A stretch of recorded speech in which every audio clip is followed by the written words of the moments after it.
नमस्कार मित्रांनो, आपण जात आहोत कोतळीगडला. कोतळीगड का नाव पडलं हे तुम्हाला तिथे गेल्यावर सांगतो.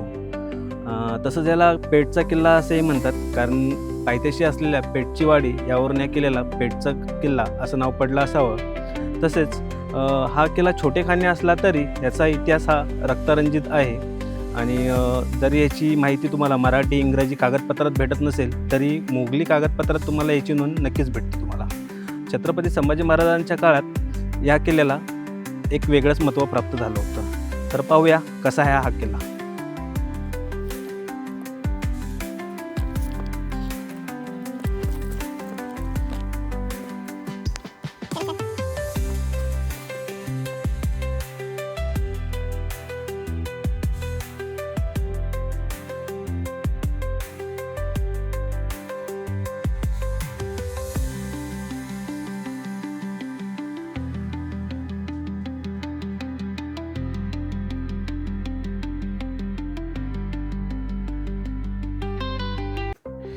तर आता आपण जात आहोत कोतळीगडच्या कोतळ्यामध्ये. आणि गडाला का कोतळीगड नाव पडलं असेल हे आपल्याला इथं कळतं. कोतळ्यातून दरवाजा वरती जातोय.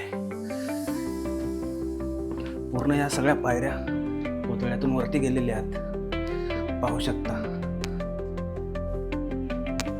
दमछाक होते थोडी चढताना, कारण उंच पायऱ्या आहेत त्या. कोतळीगडच्या गडमाथ्यावरती जात आहोत आपण. आणि उंच अशा शिड्या त्या कातळात कोरलेल्या. पुढेच आपल्याला कातळात कोरलेला दरवाजा लागेल. तर बघूया.